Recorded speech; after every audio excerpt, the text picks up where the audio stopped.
Great and students, आज हम exercise 3.1 का पहला लेक्चर करने जा रहे हैं। नया चैप्टर है तो इसमें वेरिएशंस टॉपिक का नाम है। तो पहले थोड़ा सा इसको इंट्रोडक्शन करेंगे कि व्हाट इज़ वेरिएशन, इसकी थोड़े से कॉन्सेप्ट को देखेंगे, फिर इंशाल्लाह सीधे एक्सरसाइज 3.1 करेंगे। एक्सरसाइज क्योंकि थोड़ी लंबी है लिहाजा कोशिश करूंगा कि इसको 2 लेक्चर्स में कवर कर लूँ। Let's start exercise 3.1। चैप्टर का नाम है वेरिएशंस। अब वेरिएशंस का मतलब क्या होता है? चेंज इन क्वांटिटीज, यानी जो वेरिएशन का ताल्लुक होता है वो चेंजेस से होता है। There are 3 types of variations, direct, inverse and joint. अब डायरेक्ट वेरिएशन क्या है? इन शॉर्ट फॉर्म में कि movement in the same direction when the 2 quantities move in the same direction, यानी अगर दोनों इंक्रीज होती हैं या दोनों डिक्रीज होती हैं, यानी increase in one quantity causes an increase in other quantity, या decrease in one quantity causes a decrease in another quantity, यानी दोनों जो क्वांटिटीज हैं वो सेम डायरेक्शन में मूव करें, या तो दोनों इंक्रीज हों या दोनों डिक्रीज हों। यहाँ पे मैं आपको सिंपल से थोड़ा समझा देता हूँ ताकि आपको पता लग जाए कि क्या इसका मतलब है कि दोनों क्वांटिटीज इंक्रीज या डिक्रीज होने का क्या मतलब है। यानी यहाँ पे देखें, अगर मैं कहता हूँ कि 2 क्वांटिटीज हैं और दोनों में ये एरो अपवर्ड बना रहा हूँ, इसका मतलब है अगर एक क्वांटिटी इंक्रीज हो रही है तो दूसरी क्वांटिटी भी अगर इंक्रीज हो। अभी मिसाल भी दे देता हूँ आपको, पहले मैं जरा समझा दूँ। ये भी डायरेक्ट वेरिएशन है, और अगर दोनों क्वांटिटीज में सेम डायरेक्शन में मूवमेंट हो, यानी डाउनवर्ड्स डिक्रीज आ रहा है दोनों में, कि एक क्वांटिटी डिक्रीज हुई है तो दूसरी भी क्वांटिटी डिक्रीज हो जाए, तो इसको हम कहते हैं डायरेक्ट वेरिएशन।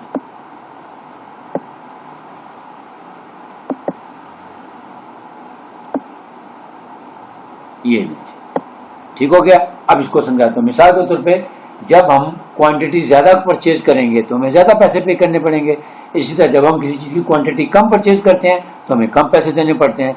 यानी the more the quantity the more the price we have to pay, and the less the quantity the less the amount we have to pay. यानी जब क्वांटिटी के ऊपर डिपेंड करता है कि आपने कितने में, जब आप ज्यादा चीजें लेते हैं तो आपको ज्यादा पैसे देने पड़ते हैं, ठीक है, और जब आप कम चीजें लेते हैं तो आपको कम पैसे देने पड़ते हैं। इसका मतलब है प्राइस और क्वांटिटी दोनों में डायरेक्ट वेरिएशन है कि प्राइस ज्यादा, क्वांटिटी जब आप ज्यादा परचेज करते हैं तो आपको प्राइस भी ज्यादा पे करना पड़ती है, और जब आप किसी चीज की क्वांटिटी कम परचेज करते हैं तो आपको प्राइस भी कम पे करना पड़ती है। इसको कहते हैं डायरेक्ट वेरिएशन। अब इनवर्स वेरिएशन में क्या होगा? इनवर्स वेरिएशन में ऑपोजिट हो जाता है कि एक क्वांटिटी अगर आपकी इंक्रीज हो रही है तो दूसरी क्वांटिटी आपकी डिक्रीज हो रही होगी, इसलिए इसको इनवर्स वेरिएशन कहते हैं। यानी एक ऊपर जा रही है और एक नीचे जा रही है। मिसाल के तौर पे जब ज्यादा लोग काम करते हैं तो काम जल्दी हो जाता है, जब कम लोग काम करते हैं तो काम जो है वो देर से होता है। इसका मतलब है लेबर और टाइम हमेशा इनवर्स रिलेटेड होते हैं।